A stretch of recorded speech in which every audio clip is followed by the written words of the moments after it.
Kalau saudara bukan dari gereja Bethel Indonesia Global Fellowship Center, bayar perpuluhan di gereja saudara masing-masing. Jelas saudara. Gereja kita tidak menerima perpuluhan dari gereja lain. Hanya jemaat yang memberi perpuluhan di gereja ini. Karena hanya yang kita rawat yang mengembalikan perpuluhan di gereja ini. Tetapi kalau saudara dari gereja lain, kembalikan perpuluhan saudara di gereja tersebut. Di gereja di mana saudara adalah bagian dari situ yang saudara mendapat makan dari situ. Saudara mungkin menatap saya dan berkata, tapi gereja kami HKBP pendeta tidak pernah ngajar perpuluhan. Bahkan pendetanya nyerang perpuluhan. Gereja kami Gemim pendeta, gereja kami Katolik yang tidak mengajar perpuluhan. Bahkan mungkin gembala-gembala kami menyerang perpuluhan. Dengar saya baik-baik. Walaupun mereka menyerang perpuluhan, walaupun mereka tidak pernah ngajar perpuluhan, kalau dikirim pasti diterima. Gembala ini terlalu ngomong apa? Lu bener. Bener. Karena kalau memang Roh Kudus, kalau memang Alkitab mengajarkan kita untuk mengembalikan perpuluhan di gereja di mana kita mendapat makanan rohani, mendapat perawatan rohani, kembalikan ke gereja itu. Jelas ya? Jadi saya tidak sedang bilang bahwa tidak boleh membuka ibadah. Saya support, saya doakan. Dan saudara-saudara yang gereja saudara sudah mulai beribadah, kembali ke gereja saudara masing-masing. Masalah saudara mau tetap diberkati lewat pelayanan lawatan Allah di rumah masing-masing, why not saudara-saudara? I'm so happy kalau saya boleh tetap melayani saudara. Tetapi dasarnya kenapa saya belum membuka ibadah ini?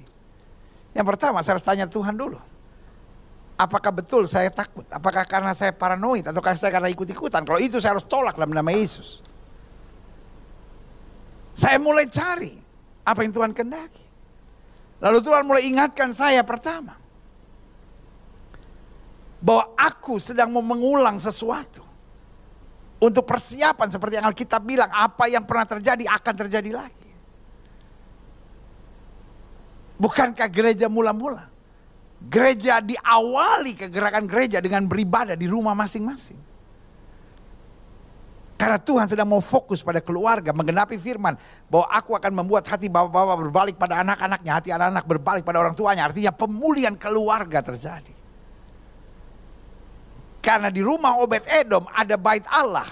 Maksud saya di rumah Obed-Edom ada tabut perjanjian dan keluarganya diberkati. Saya percaya ibadah seperti ini adalah mengundang dan membawa hadirat Tuhan. Tuhan sedang mau melawat setiap keluarga. Saya percaya ada kegerakan roh kembali dalam keluarga-keluarga. Lalu yang kedua, saya percaya dengan online ini Injil akan tersebar kemana-mana tempat. Yang ketiga, this is a spiritual awakening. Untuk unity.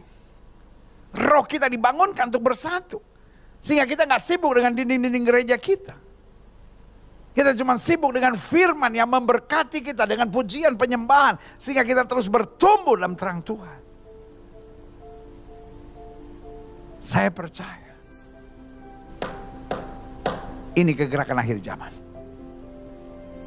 Biarlah gereja yang terbuka masih tetap terbuka. Kita menyambut dengan bahagia. Tetapi khususnya kami. Saya percaya ini adalah salah satu kegerakan Tuhan. Bahwa Tuhan sedang mau melawan Injil keluar dari dinding-dinding gereja. Agar setiap lutut akan bertelut. Setiap lidah mengaku Yesus Kristus Tuhan bagi kemuliaan Bapa di sorga. Yang saja katakan amin. Wow.